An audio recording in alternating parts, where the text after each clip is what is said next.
Okay. Well, basically, we are going to change to English to give you our experience about the ayahuasca, not the ceremony, the process that you live when you are when you take the ayahuasca. That is very different. The ceremony is one step in a big process that you are going to live, and when you take the ayahuasca, it's only a little bit space, but there is a process before you go to the ayahuasca and after you go after the ayahuasca. I don't know how to say it after that, but yes.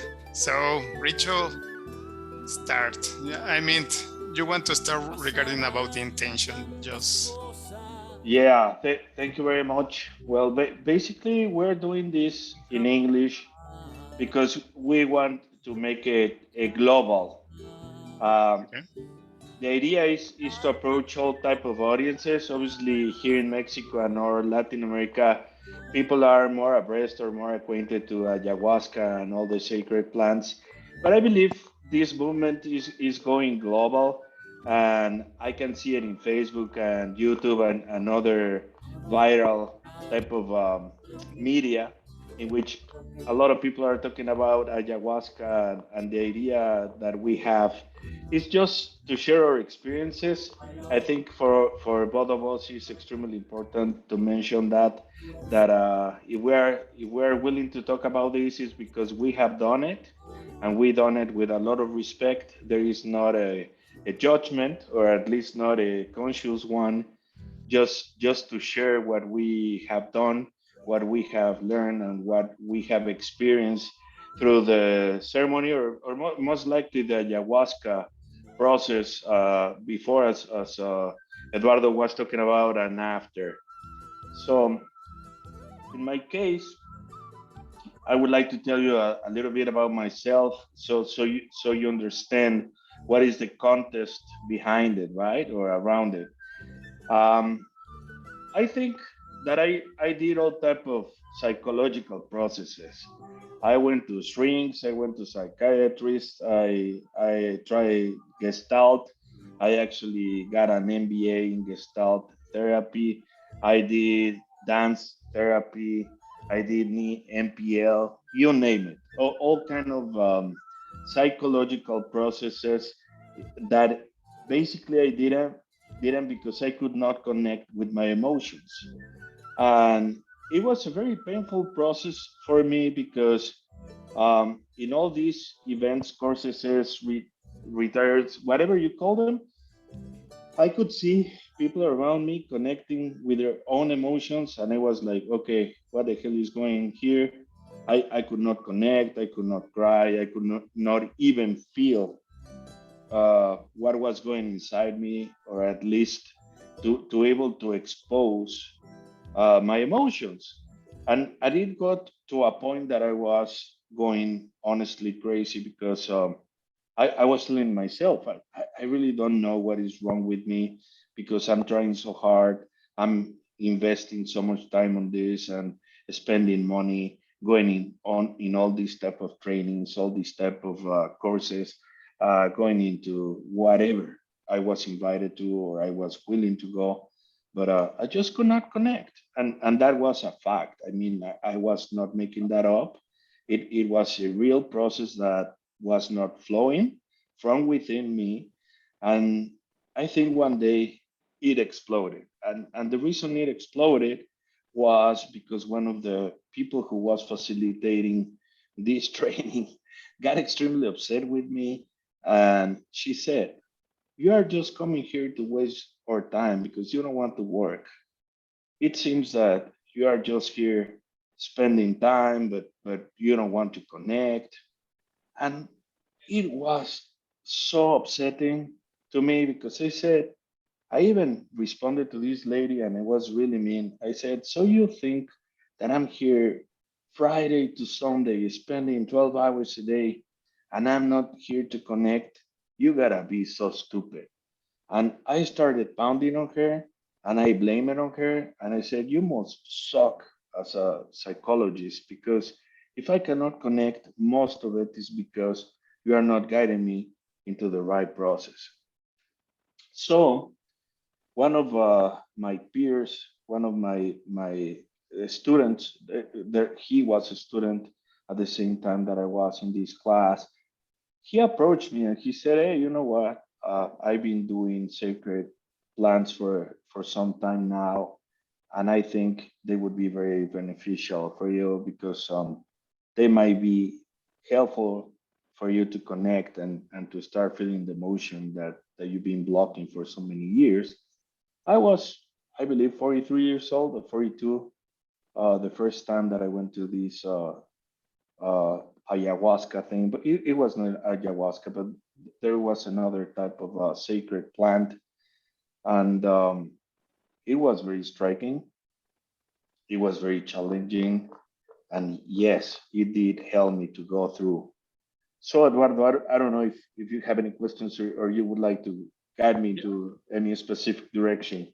Yes, one very, very important thing was what was you talked about a lot of the upset when you cannot connect with your inner fields, with your emotions. And before that, what was the sensation? What was the fact that take take us or took us took you to go to find to looking for to connect to feel your emotion inside of you? What was the motivation that moves to looking for that search? That I is was very I was completely empty. I was completely okay. empty, and I was so desperate. I was in despair. My son was recently born, and I just could not connect to my son. I mean, I was perfectly aware that I was a father already, but there was not this son father connection between me and my son, and obviously it was due to me, and I could not even feel pain. Even when I would hit myself with something, obviously not intentionally, but I could be working in construction or doing carpentry, and I could be then bleeding without realizing that I was bleeding. And I would call my wife and I would show her, "Hey, look at my hand, I'm bleeding," and she would be like, "Hey, you don't feel? It must be very painful." And I would be, "No, I don't feel a thing. I don't feel a thing." And when I did realize that I was not feeling a thing, it was a very striking thing to me because I was feeling so empty and I was in despair, and it got to an extent that I was in going mad. I would even think that it was really something wrong with me or about me or inside me, and I was even punishing myself because after these training or lessons, or even when we went into very deep phases of emotion within the classes, and I could not connect, then I would leave the class and I would hide and buy, beer, and I would get drunk at night, knowing that I had to be in class the next day. I wouldn't even mind because I needed to feel something. And by getting drunk, at least I would feel dizzy. I would feel that something was happening inside me through getting drunk. And it was horrible because I was even lying to the group because they were like, "Hey, how was yesterday?" And I was like, "Yeah, it was great. And yes, I'm trying to connect, blah blah blah." And all my group was very concerned because I was the only one. Well, not the only one. There was another guy uh, in the same class that could not connect at all. But I'm just talking about myself right now and my experience. So I was empty, Eduardo. I was completely empty, and I was going mad because I was feeling that I did not belong, but I was really feeling that something was really fucked up about me. Honestly, that was the feeling. Yes, and this is the most relevant feeling that you touch, that is the emptiness. but to feel empty, because emptiness is another topic. To feel empty, but the most important is when you start to feel that empty, that useless life, and Mm-hmm. it's very painful. But an example, it's very similar my case. So even I think that this is the most relevant feeling that moves to find what are why are you feeling so empty, that there is a lot of sadness, there is a lot of Mm-hmm. depressions, even when you are on the top in the financial state, and when all the professionals in your career are very respected. I don't know how to say it, Mm-hmm. but a lot of respect. You have um, a lot of You are well projects. recognized by your peers and in your Exactly. field. Yes, and the projects are very well, but in the inner inside of you doesn't feel anything about that, Mm-hmm. and you try to connect with your sons, with your family, with yourself, and you cannot do that. And this is, I mean, this is the pain of the souls that really moves to find what happens with myself, with yourself. It was very. It's a key moment in your life. Sometimes when you are younger, you try to wash your brain about Mm-hmm. when I got enough money, when I got some career, when I married or something, I will achieve that um, auto-realization. I don't, it's the Mm-hmm. same Mm-hmm. auto-realization, but you run that path, you ups to the peak of the mountain, and you say, that is not the feeling that I am looking for, because I am No. tired, I am solely, and feels very wrong. Yeah, it and it goes deeper. That's what it makes it even worse because once you get in there, you feel isolated, you get isolated, and the feeling of emptiness is getting into a deeper hole. And the more I try to research and to be able to understand myself, it even got deeper because then again I thought that I was mad, and there were so many things that I could understand that people could not understand, and mentally, not emotionally. I was able to even see different energies and to understand what motivates people. I was very it was very easy for me to manipulate the group and in the direction that I wanted them to go, even to organize parties, stuff like that. It seemed to be very. I seemed to be a very social person, but within myself, I was completely isolated and I was very lonely. But I was in despair, and I never thought, crazy things. At least in my view, like committing suicide or stuff like that. But then again, as you mentioned, I have always had these very fancy jobs, these very fancy titles, and to me, they are nothing. Honestly, it even gets kind of weird through within my friends or the social people that I get related to, because they go like, "Hey, you have a great job and you have a great career," and I go like, "Yeah, but whatever. I mean, that is not even important. It doesn't make me feel anything at all. To the contrary, and that's why I decided to give it a shot. That's that's a fact. I knew it was going to come from the outside, and I knew that I needed to work in the inside. But then again, I was running out of moves already, so I said, "Hey, if it's something that is going to help me, or this person thinks is going to help me, I'm gonna I'm gonna give it a shot."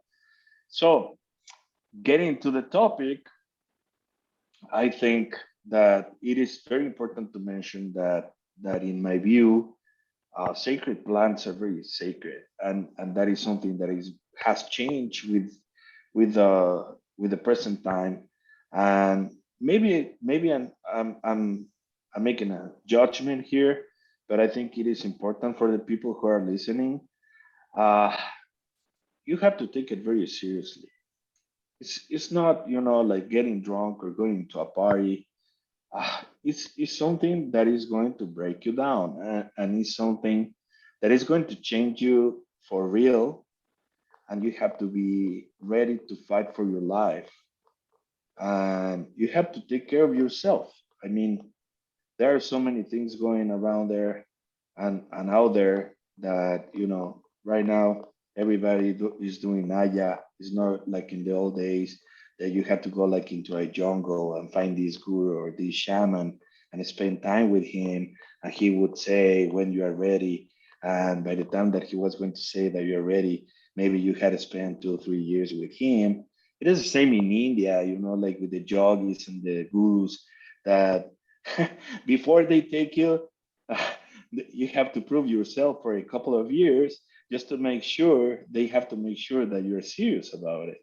So it is a very sacred thing, and it's a very dangerous thing if you do not do it correctly. But in my case, I was desperate. I thought that I had the strength to go into the process.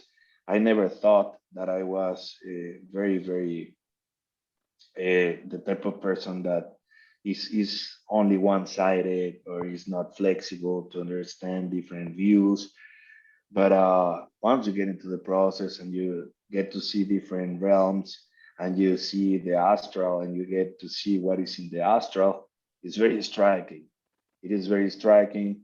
But in my case, I was able to concentrate into my process, and it really helped me to do introspection and to be able to understand what were the traumas within me, and what was causing that emptiness inside me. So the only uh, thing that I was really concerned about Aya at the moment was to get hooked to it, because then again I was not willing to change one addiction for another, and it happens. And maybe I'm making judgments, but I have seen people who started going to a sacred ceremony, let's say one per year, and took it very seriously, and they did the diet and they did all the things required before going, and then like 2 3 years later they are going every Friday and doing it um, steady basis. And I don't think that is the right path. But then again, that is just my view, and I just believe that is not the right direction to take, because the work is within ourselves. I think the medicine or the sacred plant is a great facilitator. It does allow us to get very, very deep inside of us, and to be able to understand us. But once you get that understanding, you know what you have to work on yourself.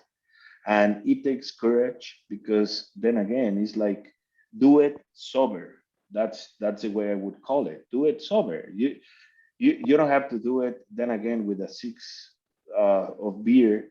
That was my case after every class, or every time that someone was telling me what was really bad about me, psychologically speaking. And to be able, to ease the pain, I would stop by to get a six pack and you know just get drunk. I think that sacred plants are really, really useful. I think they must be used with a lot of respect. And then again, you have to take care of yourself. And I think that was the reason we decided to do this podcast, because we want to share from the heart our experiences, but also tell you what is outside and what you have to be careful of. I don't know what you think, Eduardo, about it. Yes, yes. Even an example. It's in my case, the sacred plants. only one time, and that was when I am in the middle of the master degree, but I am studying Gestalt. But there were a journey that I did with my sons and went friends to the San Luis Potosí, to the where is the peyote? I don't remember, Real de 14. Mm-hmm. So basically, my wife was to the mountain, to the Pico de Orizaba. So he went to escalate that mountain. So I decided to go with my kids and some friends that they were in my meditation groups and my psychotherapy groups. So I start very at the beginning of the master degree. I had groups and a lot of younger people that follow me. So I start to go with them. But well, I went in my life. I all the time I was looking for the psychedelic, but I never found anything. Only hard drugs like alcohol. I was alcoholic and was a lot of damage internally and in my soul for that addiction. And I understand what happened with me right now, but I at that moment I don't remember, but I think that at that moment I left the that addiction. So I went to the Real de 14. I took the peyote with a lot of respect. So we went with one young man in the Real de 14 that take us to the deserts, and we went. We have 10 boards, and the three guys that we went were very respectful about the nature. So we took the peyotes and returned to the hotel. I was thinking that is going to be a long meditation with my inner self, but none of that happened. Was a totally mess. There were an amazing, terrific experience, but at that moment, I realized that something inside of me was very stronger and very wisdom. So appears all the low astral that I know. And the experience with my friends where Luis and Nancy had a lot of outside body experience. They were doing the love outside of their bodies, bodies, and it was a crazy. And I was fighting with my inner demons and trying to protect my sons that were in a very younger age with my three sons. And there is another guy that was going very, very deep into the dark. So hey, you need to wake up. Hey, don't go to over there. Because I was very aware that I can understand all that word. But at that moment was a very, very dark experience. But in the morning was the first time that something inside of me telling me, you need to be the father of your sons. That changed everything. That after that, I put this I have to my sons. You have a father. I am your father. And you need to sit. Sometimes it's like we were like brothers, but there was something that changed inside of me.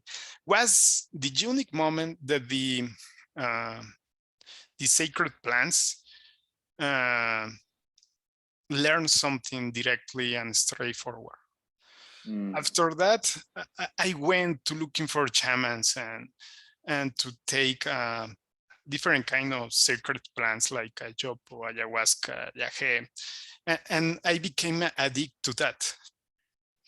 But never found something useful. All that I found were fantasies and were like sparks, a lot of energy, but a moment energy that took perhaps, I don't know, 2 weeks, 1 month with my third eye opened, and I could see more than usually see, but against my inner feeling started to go down, and I Mm-hmm. could not connect with the intensity that usually I did without plants, because I have a lot of intensity inside of me. um, Understand, or the empathy that I have not really is very strong. So with the plants Mm-hmm. off, and it was very upset with me to say what happened to me. And even when all the publicity regarding about the shamans and the, hey, if you go to ayahuasca, you are going to advance 10 or 15 years more, and you are going to progress more than you go to the psychotherapy. So I believe that fake, or that liar. So when I Mm-hmm. realized that the plants did, after several years that I took several kind of plants, was the, you have an inner fire, and the inner Mm-hmm. fire, when you took a plant, it's fire more, or get more energy you fire, but it's only a window that you need to take advantage sometimes, but you need to Mm-hmm. do with a lot of respect, and very seldom with a lot of space time. So when I did that, well, I don't remember exactly, but the issue is that you need to understand that the plant is going to increase your ability to connect with you, but it's going to be a window, and it's going to be external energy. So you need to take advantage and to understand the symbology, because all that plants and our inner self is symbolic, and you Mm-hmm. need to decipher. It's not as straightforward. An example, what happens with peyote is not a regular experience. Many persons happen that, but only in a fewer occasions when goes to the ayahuasca. There is a straightforward word or phrase that really wake up something inside of you. But it's only like, hey, you need to go to this direction, but that's all. The, Mm-hmm. the, the light respect the, I don't know how to say libre albedrío in English. Free will. The free will, it's very respect about the lighters and the light. When there is a dark energy, it's going to tell something, some phrases, some words directly, trying to see like a god, or to see like a deidad or a guru. Most of the lighter looking for only to put in some direction, to say, hey, you need to go over there, perhaps, Mm-hmm. with symbology. And you need to use your free will to really, if you go to that path or another path, you need to feel your body. And it's very important to feel your body. What is the sensation of your body?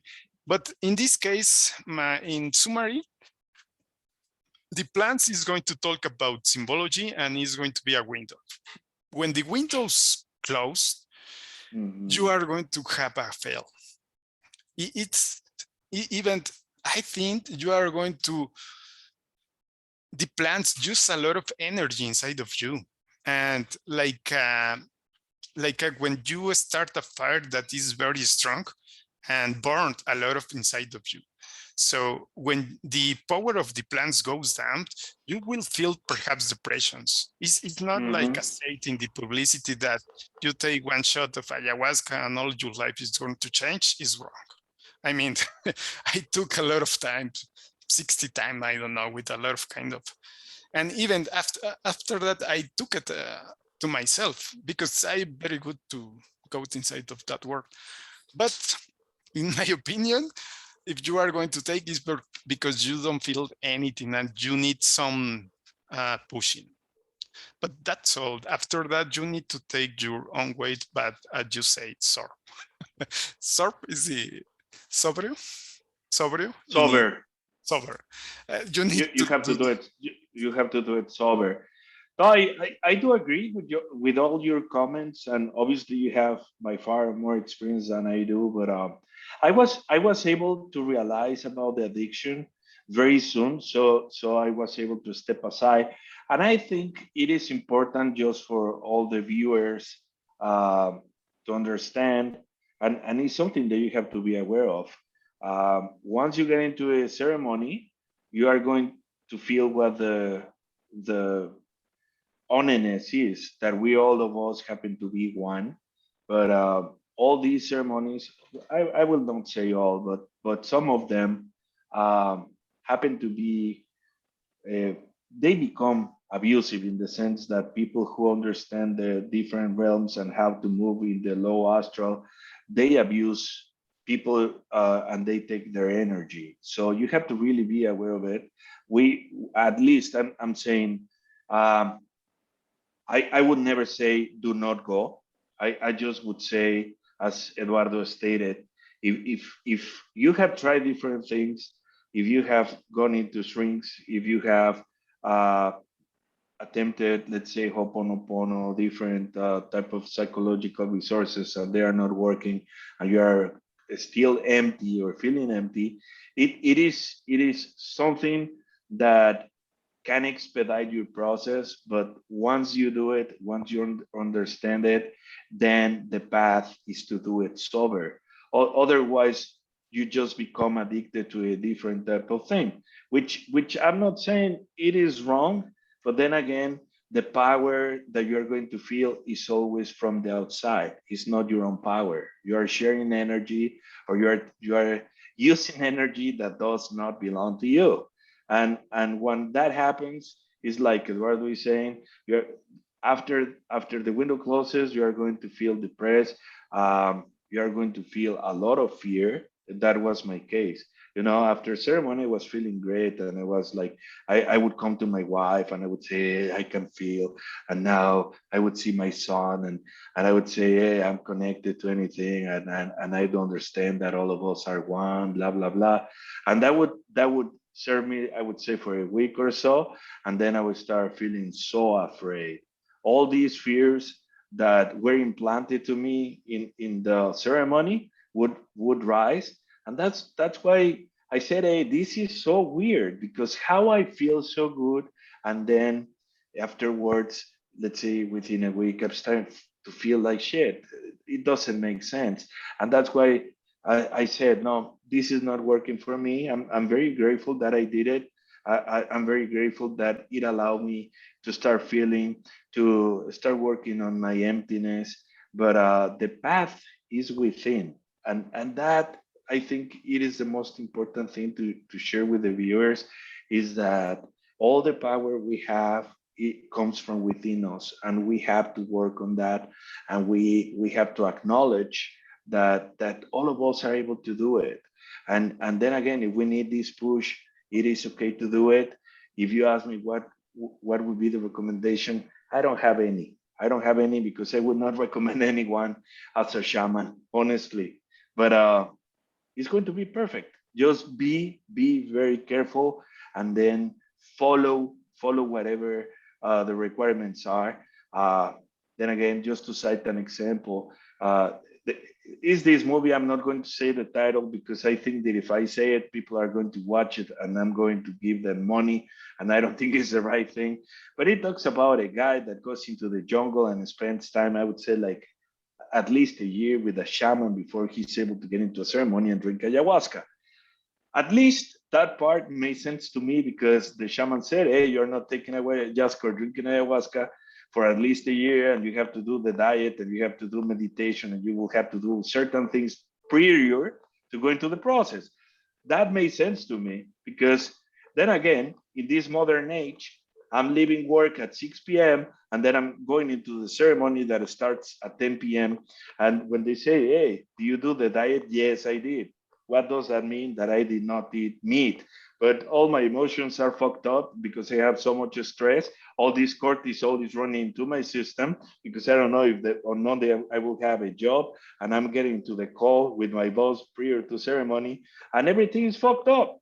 So no, that is not the right path. we have done it that way, or at least I have done it that way, because I did not have the courage or the time or the willingness to go to the jungle and spend 1 year uh, by myself with a shaman, because I was able to connect with my family and my son. And that's why I'm not traveling anymore, because now I love my son. I'm enjoying my son. I want to be with my family. I'm not feeling that empty anymore. I'm in the seeking of truth all the time. I think we are open to anything, to any type of ideology, to any type of philosophy, any type of way of thinking. But then again, do it carefully. I don't know what you think about that, Eduardo. Yes, it's basically, I mean, in my opinion, it's, I think, well, I am all the time, I am looking for the self-service. How do I can do the self-service? Even I am looking for to find a way to, even all my therapists I am trying to teach to persons to be self-service. So I think most of the time could be a good practice if you want to take some plants like a peyote. The fungus is fungus. It's not. It's very dangerous because the fungus, there is a lot of variations with similar shape, but it's not the same. So that not. But the peyote, it's very safe. You only take one or two. And you can do it with one closely friend or family, but without the shamans. Mm-hmm. Because you need to empower your inner self, not something outside of you. It's really my recommendation. And the second one, that word is going to be very symbolic. So before to do that, before to do that, I recommend a lot of to connect with your body and with your inner emotions, even 3 or 4 years, looking for something like um, psychotherapy connected with your body, not with your mind. The mind is a second step. You are going to say, or all the audience is going to say, you are crazy, man. All is in the mind. No, no. All is in the energy and and the sorry, the screens goes down because the dog happens. But the all your wisdom are inside of you, in your body and in your inner connection with your inner self. So the spiritual realm, you need to connect the spiritual realm with your physical realm, and you need to go through the astral realm. So my recommendation is all that you see outside, it's inside. Whatever that you see outside, even if you think that nothing's, that some image, some event, some scenes that you are seeing outside is nothing to see with you, it's wrong. Everything is talking about you, but you is your family tree. So when you talk about you are your family tree, not only you. You are a bigger soul that is your lineage. So if you try to understand that inside of you, you can understand much more than only take the plants as a salvation, like how to say Gateway. salvavidas. Mm-hmm. To Yes, be able to lifesaver, or to be able to escape reality. yes. Even the real lifesaver, it's the breathing, the breath. But the breath could be closed a lot of, because we have a lot of muscle that are not connected with your, well, are connected with your passive system, that you are not can move by yourself. Is moved inside of your cerebellum. How do you say cerebellum? Something like that. Cerebellum. cerebellum. Mhm. So when the when the breath is not opened, you are going to be very disappointed about that. But you can open slowly through the regular psychotherapy connected with your body and with the energy. The mind is the last time. I mean, when you connect with your wisdom inside of your body and your energy inside of you, the body is going to unblock. Even I am an engineer usually, so the mind is like a snapshot of one time in the past. When you reborn or rebuild your heart, there is going to send another updated snapshot to your mind. So all the way that you see the world is going to be changed. Uh, the color is going to be appeared. The new relationship is going to be appear. The new ways, the new bridge that you need to breathe in your life is going to appear. But that is not in the plant. It's inside of you. Mhm. The plant is only like a supplement. Uh, a lot of friends or shamans that I know could say you're crazy, man. But no, well, in my opinion, it's my vision, and I live for I don't know for 6 years very strong the path of the psychedelics, and was very useful, but not for healing. I mean, I don't know Mhm. what to say. With the music and with the arts, the psychedelics are very, very powerful.